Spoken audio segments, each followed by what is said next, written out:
오늘 우리에게 주시는 하나님의 은혜의 말씀은 요한복음 12장 1절에서 11절까지의 말씀입니다. 다 같이 봉독하겠습니다. 6월절 엿새 전에 예수께서 베다니에 이르시니 이곳은 예수께서 죽은 자 가운데서 살리신 나사로에 있는 곳이라. 거기서 예수를 위하여 잔치할새 마르다는 이를 보고 나사로는 예수와 함께 앉은 자 중에 있더라. 마리아는 지극히 비싼 향유 곧 순전한 나드 한 근을 가져다가 예수의 발에 붓고 자기 머리털로 그의 발을 씻으니 향유 냄새가 집에 가득하더라. 제자 중 하나로서 예수를 잡아줄 가룟 유다가 말하되 이 향유를 어찌하여 300데나리온에 팔아 가난한 자들에게 주지 아니하였느냐. 이렇게 말함은 가난한 자들을 생각함이 아니요 저는 도적이라. 돈꾀를 맞고 거기 넣는 것을 훔쳐 가미로라. 예수께서 가라사대 저를 가만두어 나의 장살날을 위하여 이를 두게 하라. 가난한 자들은 항상 너희와 함께 있거니와 나는 항상 있지 아니하리라 하시니라. 유대인의 큰 무리가 예수께서 여기 계신 줄을 알고 오니 이는 예수만 위함이 아니요 죽은 자 가운데서 살리신 나사로도 보려 함이로라. 대제사장들이 나사로까지 죽이려고 모이하니 나사로 가닥에 많은 유대인이 가서 예수를 믿음이로라. 아멘. 영국의 희극 배우 찰리 채플린을 아시죠? 그는 매우 불우한 집안에서 태어났다고 합니다. 그렇지만 그는 늘 낙천적으로 살았습니다. 그의 트레이드 마크는 나비 같은 코스염과 펑퍼짐한 술통 바지 그리고 오른쪽과 왼쪽이 뒤바뀐 구두 등입니다. 그는 공중으로 날아올라서는 두 발을 부딪히고 땅에 가뿐히 착지하기도 합니다. 그가 유명세에 몰려서 매우 분주하게 살아가고 있을 때 그가 하루는 남몰래 여행을 떠났습니다. 어느 작은 마을을 지나고 있을 때였는데 때마침 그곳에서 채플린 흉내내기 대회가 열리고 있었습니다. 모두들 외모로부터 진짜 채플린처럼 분장을 하고 나와서 채플린 특유의 몸짓과 말투를 흉내내고 있었습니다. 장난기가 발동한 채플린은 자기 신분을 속이고 그 대회에 출전하였습니다. 그런데 재미있게도 심사 결과 진짜 채플린은 겨우 3등을 차지하고 말았던 것입니다. 그 대회에서는 진짜 채플린보다 더 실감나게 연기를 한 가짜 채플린이 2사람이나 더 있었던 것입니다. 진짜보다 더 진짜 같은 가짜, 그런 사람들이 2이나 있었던 것입니다. 오늘 본문 말씀을 보시면 가룟 유다와 대제사장들이 바로 진짜보다 더 진짜처럼 보였던 2명의 가짜 채플린 같은 존재들이었습니다. 가룟 유다는 3년이나 예수님의 제자로서 예수님의 측근으로 쫓아다니며 말씀과 기적을 들었던 사람입니다. 그는 돈꾀를 맞기까지 하며 예수님과 다른 동료들의 신뢰를 받았던 사람이었습니다. 대제사장들은 어떤 사람들입니까? 그들은 종교 지도자로서 성경에 관한 한 최고의 전문가요, 민족의 지도자요, 그리고 귀족 계층이었습니다. 이들이야말로 진짜보다 더 진짜같이 보였던 가짜 채플린들이었던 것입니다. 이에 반해서 오늘 본문에서 300데나리온이나 되는 향유 옥합을 깨뜨렸던 마리아는 여인이었습니다. 예수님 당시의 여인은 사회에서 아무런 법적 지위도 보장받고 있지 못한 연약한 존재였습니다. 인구조사에서도 제외되고 법정에서 증언조차 유효한 증언으로 채택되지 않을 만큼 그런 미약한 존재, 그것이 바로 여인의 지위였던 것입니다. 바로 이 마리아가 진짜 채플린과 같은 진짜 그리스도인이었다는 것입니다. 오늘 본문에는 이렇게 마리아와 그리고 그 반대쪽에 있는 가룟 유다와 대제사장들이 매우 선명하게 대조가 되어 있는 것입니다. 오늘 본문 말씀을 통해서 나는 어느 편에 속한 사람인가? 나는 진짜 채플린, 진짜 그리스도인인가? 나는 가짜 채플린, 가짜 그리스도인인가? 이러한 질문은 아무리 진지하게 스스로에게 물어도 그것은 유익한 것이 될 것입니다.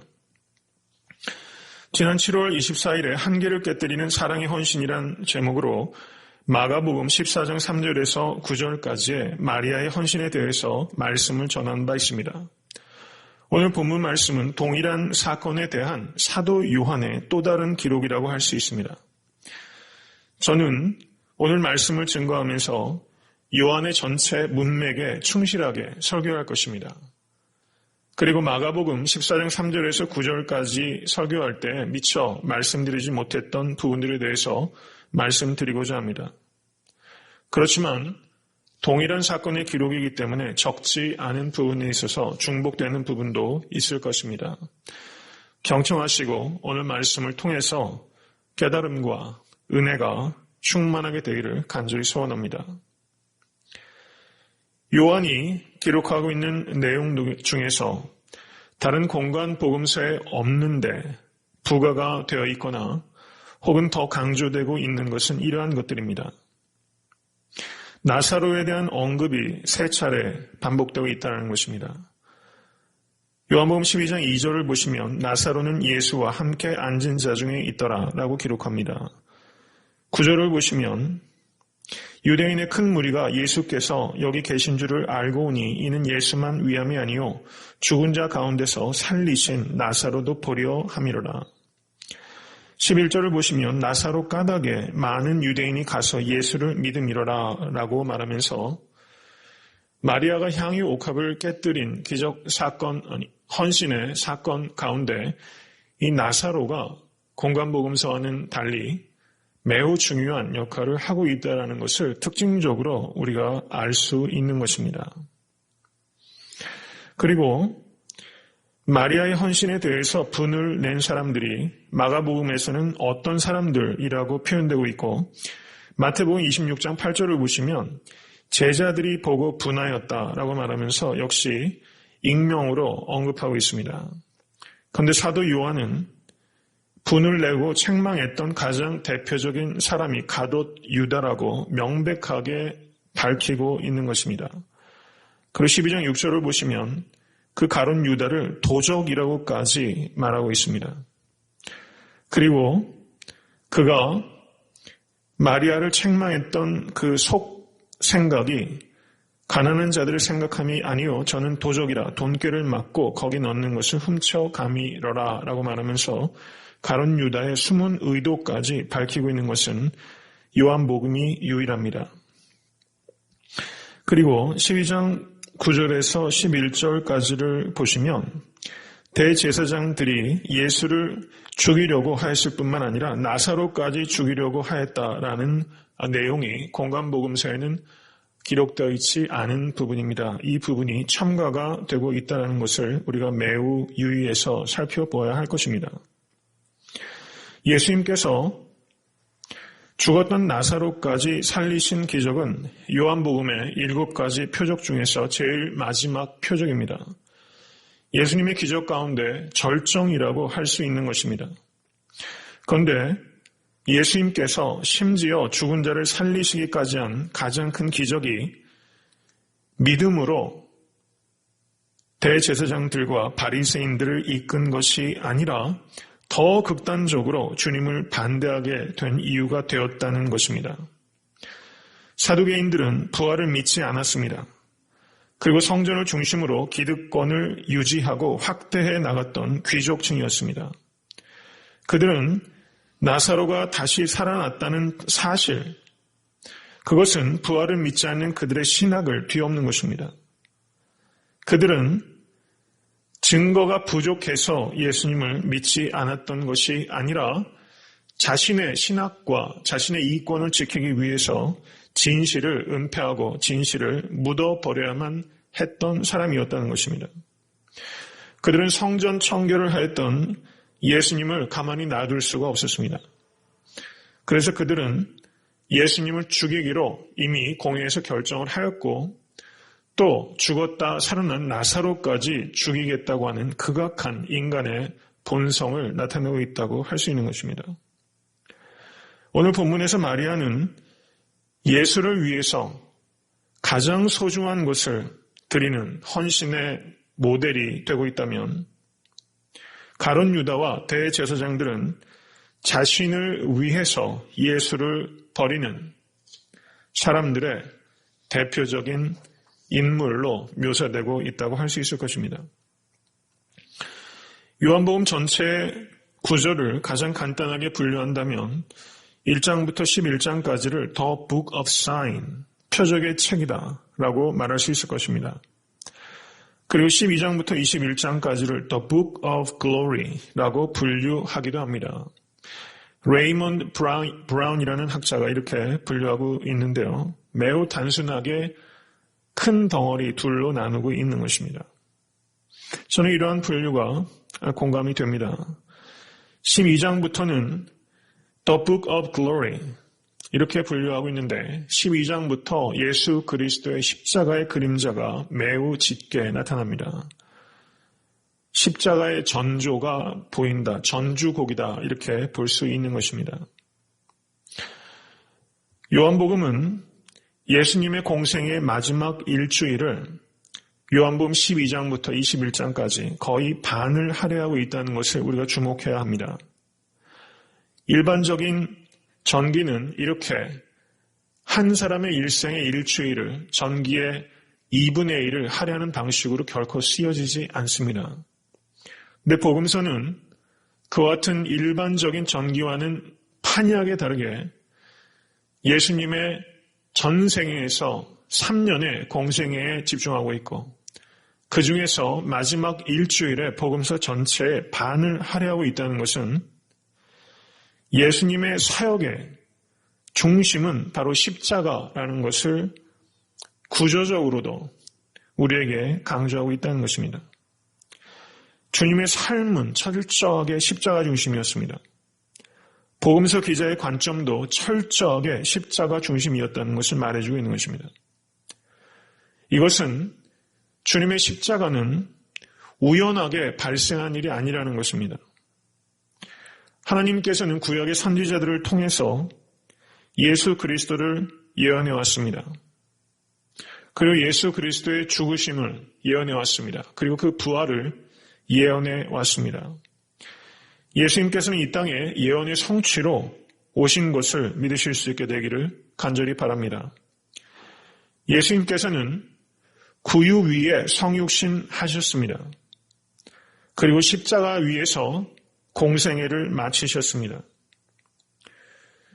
하나님의 아들이 짐승의 여물통 위에 오신 성육신의 사건은 십자가가 우연한 사건이 아니라 십자가는 계획된 사건이며 예수님 전생에는 바로 십자가의 조명으로 이해할 수 있다는 것을 말해주고 있는 것입니다. 구유에서 십자가, 바로 이것이 예수님의 전체의 삶을 요약하고 있는 것입니다. 이것은 여러분과 저에게 이런 질문을 던지는 것입니다. 우리의 삶의 십자가는 얼마만큼 비중을 차지하고 있는가 하는 것입니다. 십자가를 믿는 성도의 삶에는 십자가가 보일 수밖에 없는 것입니다. 십자가를 미루는 것이 축복이 아니라 십자가를 지는 미련한 성도가 되는 것이 축복인 것을 깊이 생각하실 수 있게 되기를 주님의 이름으로 간절히 축원합니다. 요한복음 12장 1절에서 11절의 병행 본문인 마가복음 14장 3절에서 9절, 그리고 마태복음 26장 6절에서 13절, 이것이 병행 본문입니다. 그리고 또 하나 누가복음 7장 37절에서 50절을 보시면 향유 옥합을 깨뜨린 여인에 대한 기록이 있습니다. 그런데 이것은 예수님의 공생의 말기가 아니라 초기에 있었던 사건입니다.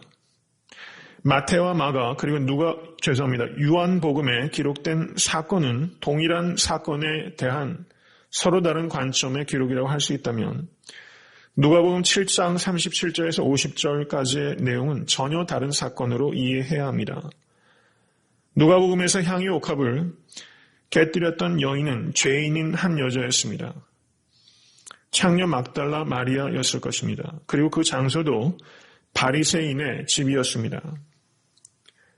자유주의 신학자들은 이 네 가지 사건이 동일한 사건이라고 주장하고 있습니다만 저는 결코 그런 입장을 받아들일 수 없고 향유 옥합을 깨뜨렸던 여인이 적어도 2명이 있었다. 2개의 서로 다른 사건이 있었다. 이것이 저의 입장입니다. 예수님 초기에 창녀가 향유 옥합을 바리새인에서 깨뜨린 사건과 예수님께서 십자가를 지기 직전에 아마도 문둥이 시몬의 집에서 마리아와 마르다, 나사로가 있었던 자리에서 마리아가 향유 옥합을 깨뜨렸던 사건, 이것은 서로 다른 별개의 사건이라는 것을 생각하실 수 있게 되기를 바랍니다. 2절 말씀을 보시면 거기서 예수를 위해서 잔치할세라고 말하고 있습니다. 예수님의 공생애는 요한복음 2장에서 가나의 혼인잔치에서 시작해서 그리고 오늘 본문 말씀인 베다니 문둥의 시몬의 집에서 잔치하는 것으로 거의 마무리가 되고 있다는 사실입니다.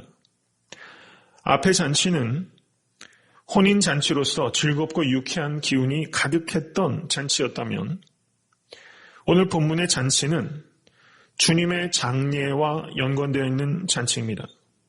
그러므로 이것은 어쩔 수 없이 진지하고 비장한 잔치였다고 할 수 있을 것입니다. 저는 서로 다른 성격의 이 2 잔치가 바로 이 땅에서 성도가 지켜나가야 될 삶의 자세, 신앙의 2 가지 차원을 상징하는 것이다 라고 이해할 수 있다고 믿습니다.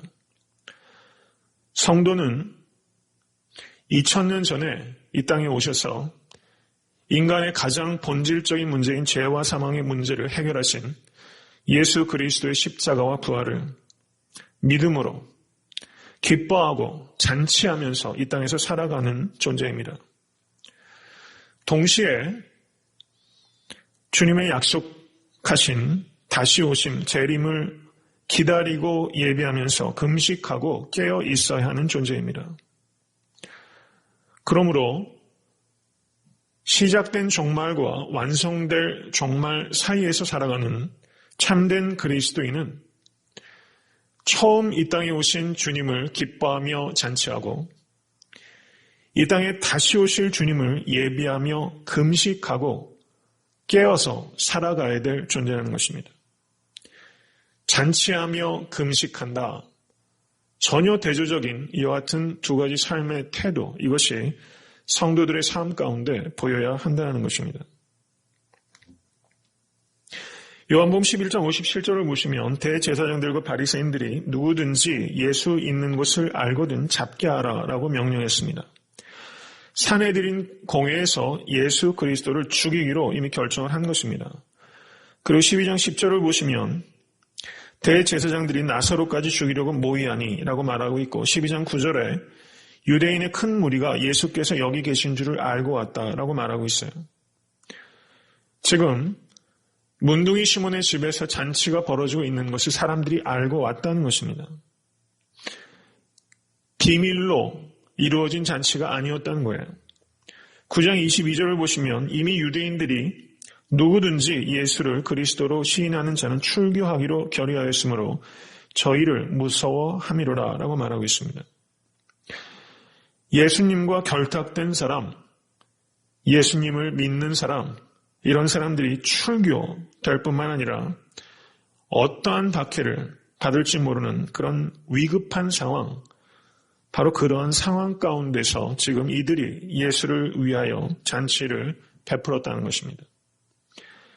이것은 우리가 그저 가까운 사람들하고 기분 좋은 저녁 식사를 하는 것과는 차원이 다른 식사입니다.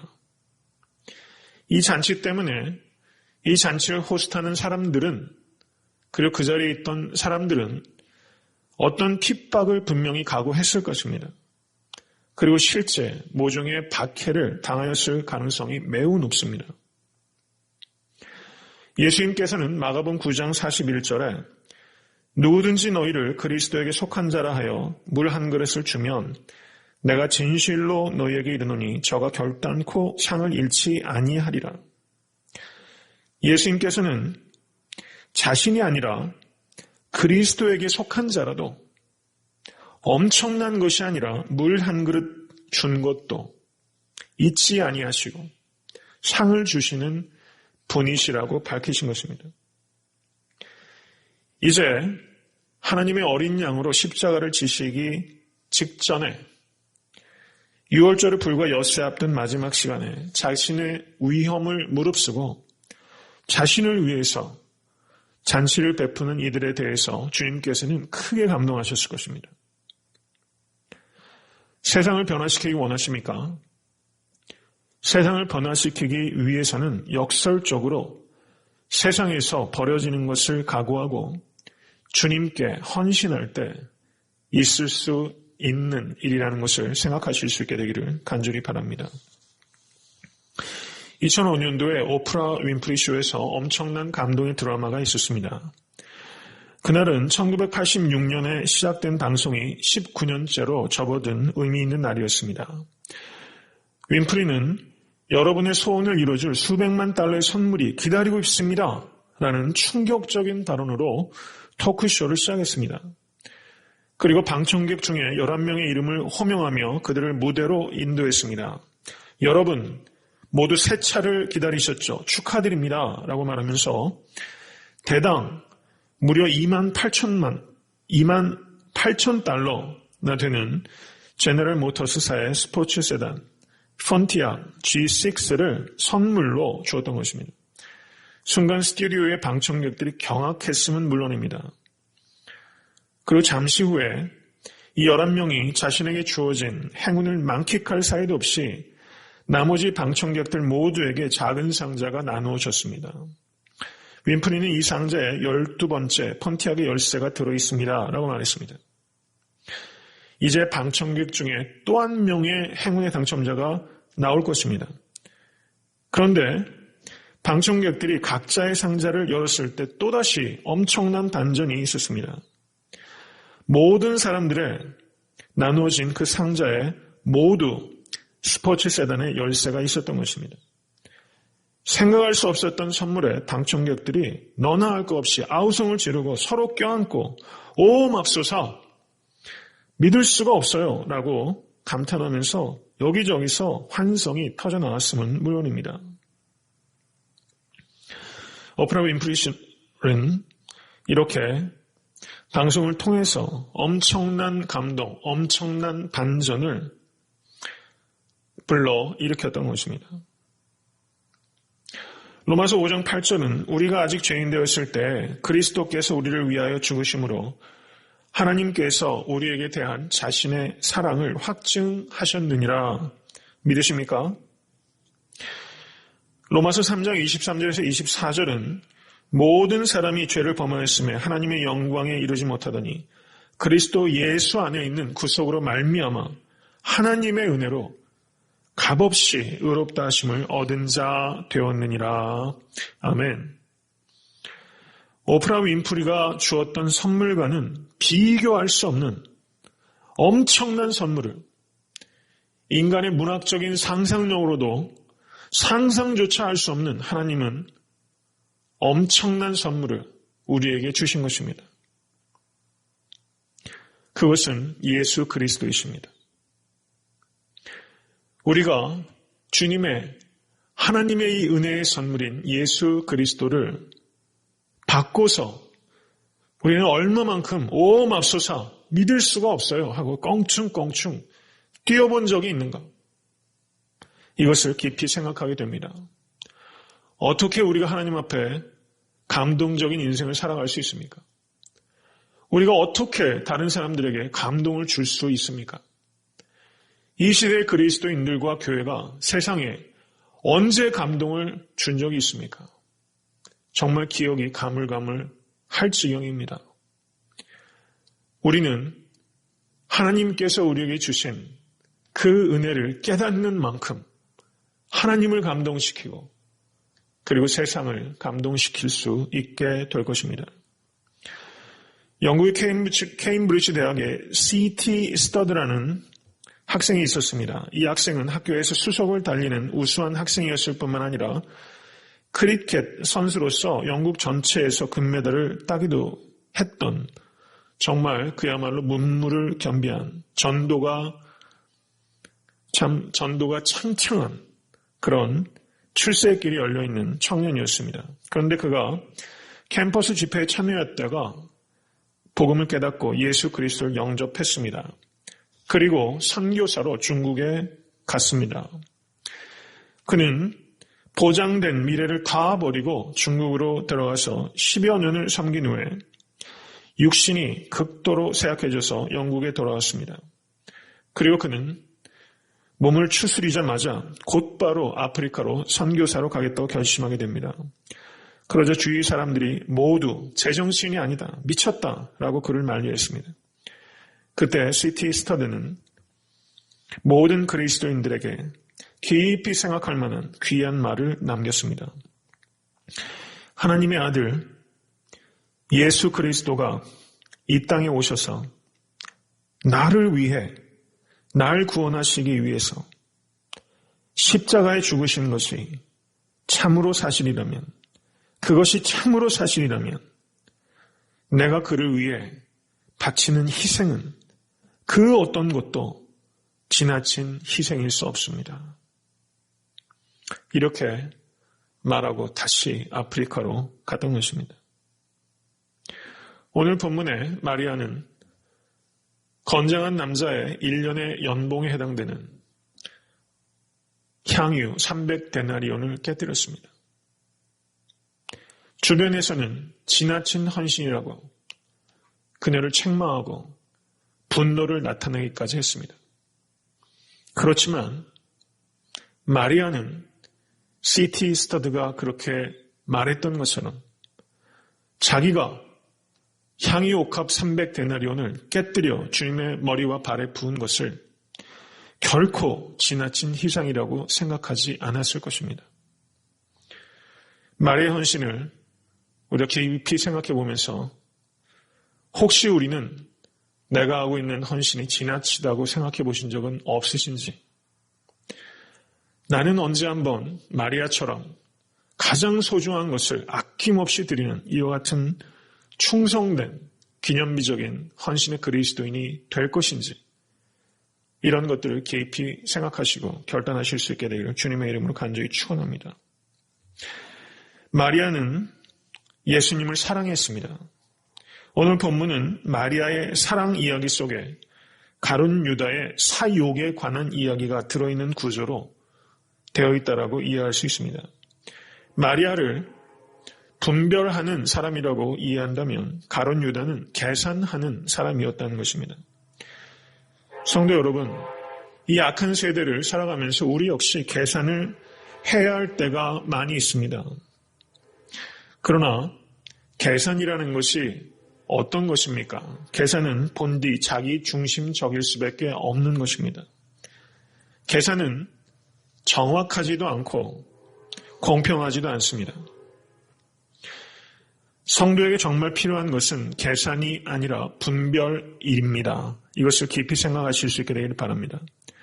계산하는 그리스도인들은 넘쳐나는데 분별하는 그리스도인들을 만나기는 참으로 어렵습니다.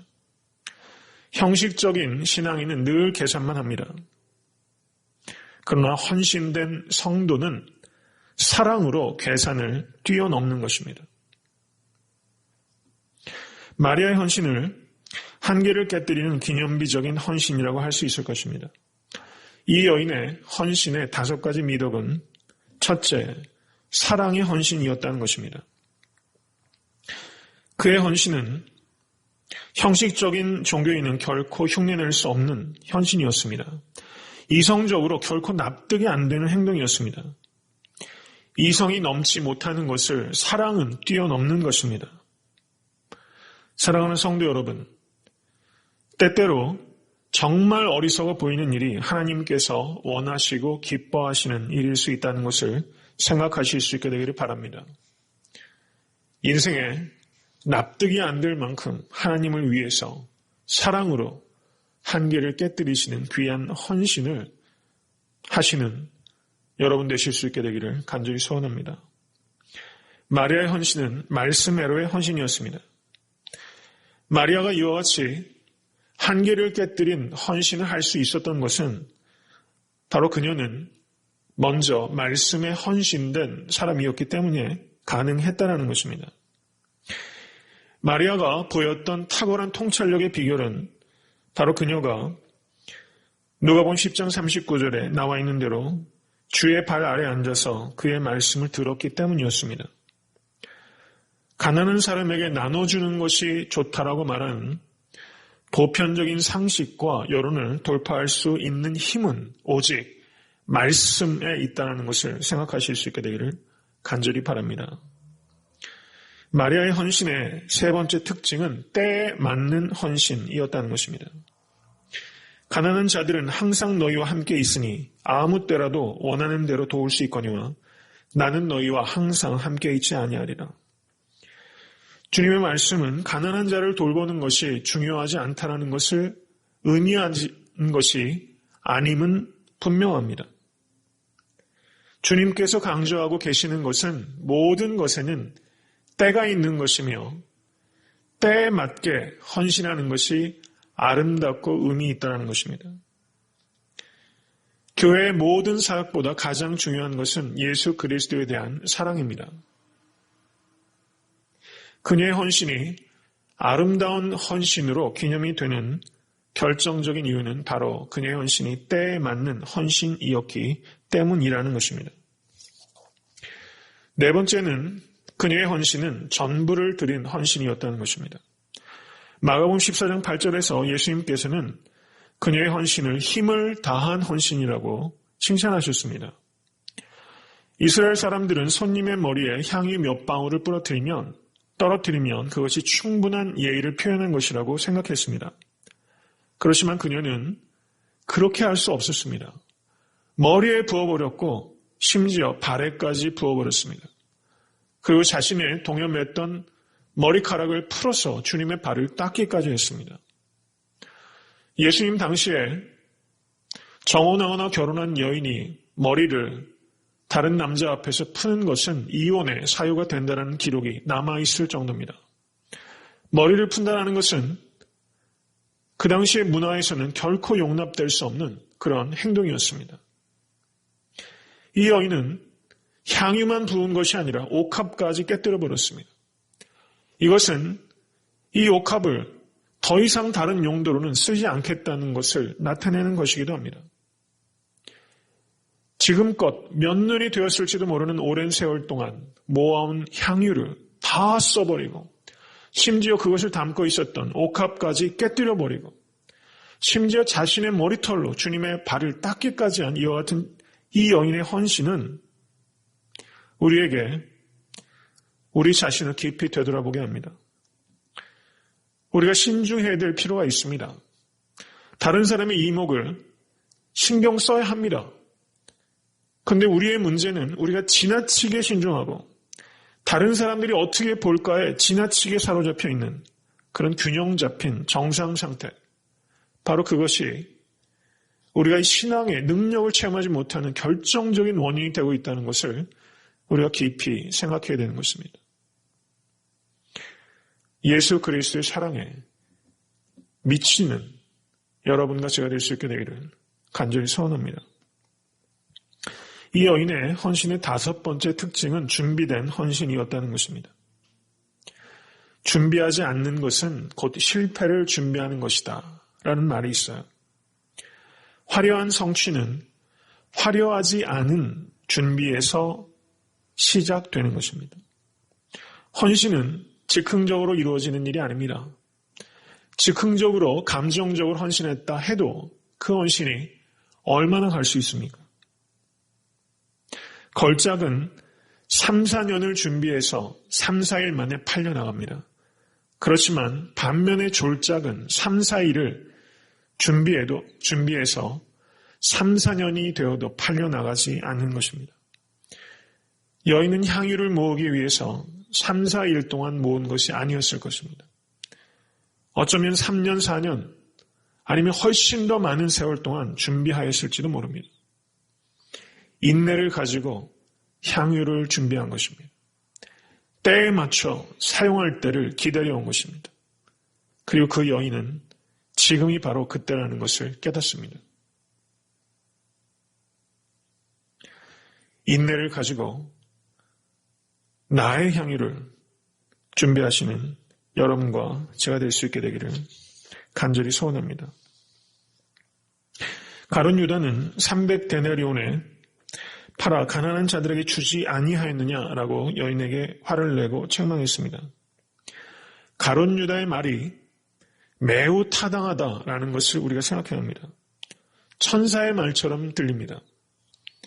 고린도전서 13장 1절을 보시면 내가 사람의 방언과 천사의 말을 할지라도 사랑이 없으면 소리나는 구리와 울리는 꽹과리가 되고, 가룟 유다의 말은 천사의 말처럼 들리지만 사실상은 소리나는 구리와 울리는 꽹과리와 같은 공허한 말이었습니다. 가룟 유다에게는 주님에 대한 사랑은 없음은 물론이고 가난한 이웃에 대한 사랑은 더더구나 없었습니다. 가룟 유다는 거짓 명분을 만들어내서 사람들을 선동질하는 사람입니다. 이런 사람들이 얼마나 많은지 알 수가 없습니다. 입으로는 천사의 말을 하면서 속으로는 악마의 계산을 하는 것입니다. 그는 도적이었습니다. 돈깨를 맞고 거기 넣는 것을 훔쳐가던 사람이었습니다.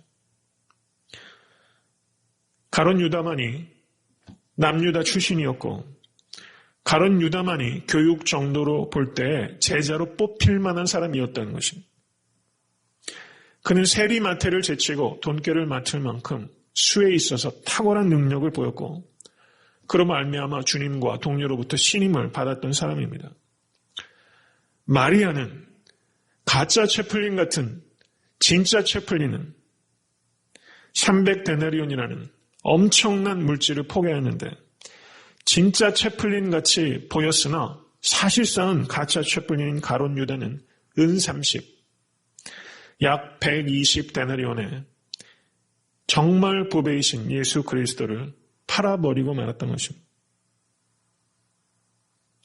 주님을 위해서 내 것을 버리는 마리아와 나를 위해서 심지어 주님을 버리는 가룟 유다. 여러분, 가룟 유다는 우리와 전혀 다른 사람이 아닙니다. 우리와 전혀 다른 사람은 오히려 마리아일 수 있습니다. 나를 위해서 신앙생활을 하는 것이 우리의 시작일 수 있습니다. 그렇지만 끝까지 나를 위해서 신앙생활을 한다면 그 결국은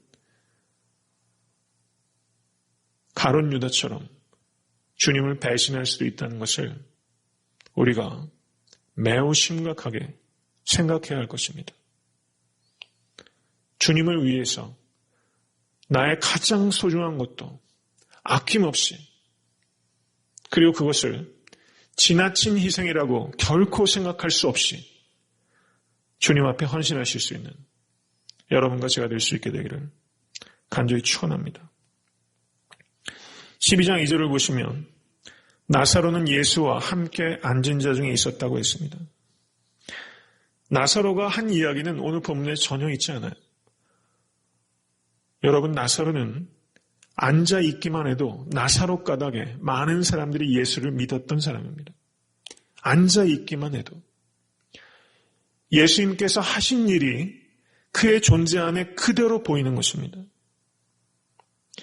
나사로는 엄청난 기적을 체험한 사람입니다. 복받은 사람입니다. 그러나 어떻습니까? 큰 기적 때문에 나사로는 죽음의 위험 앞에 직면하고 있는 것입니다. 여러분, 우리가 큰 기적을 경험하기를 기대할 때가 많이 있습니다.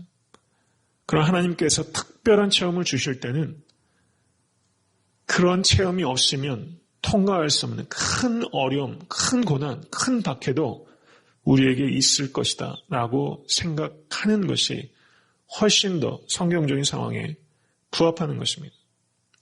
사도 바울은 다메섹에서 엄청난 경험을 했죠.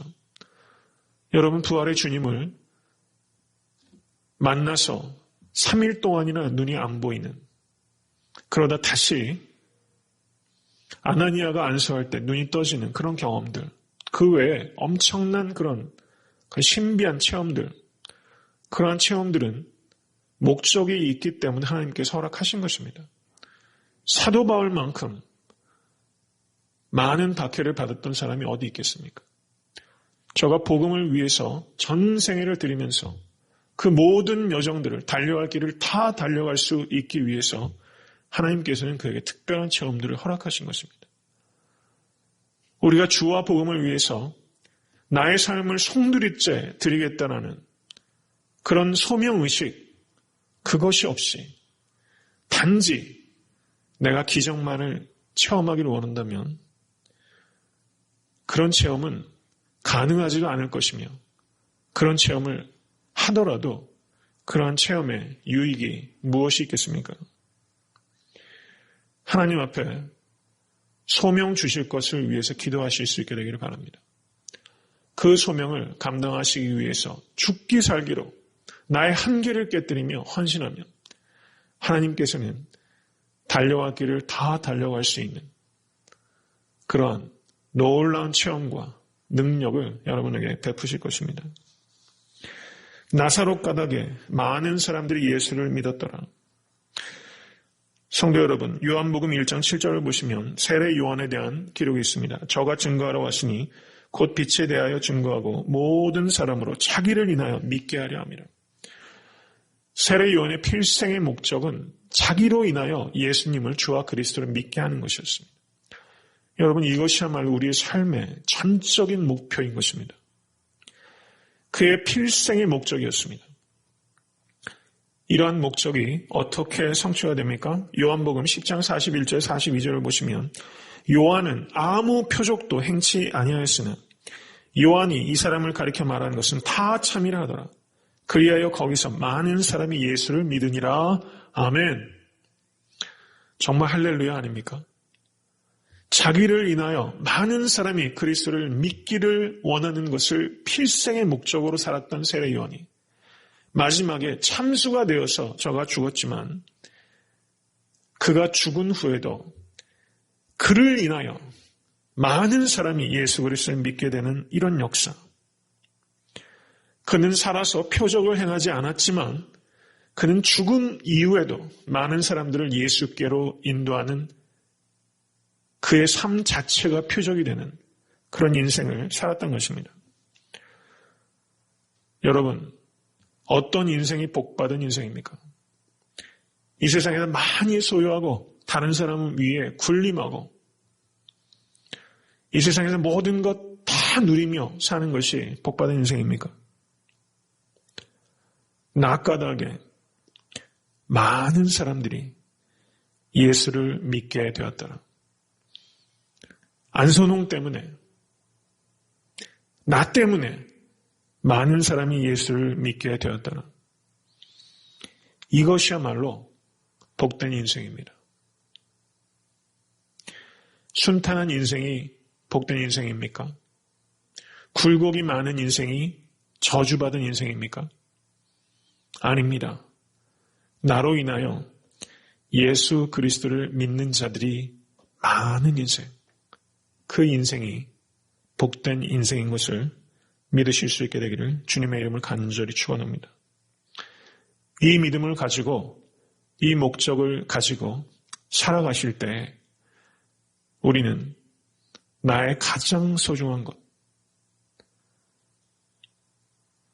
한계를 깨뜨리는 사랑의 헌신자가 될 수 있을 것입니다.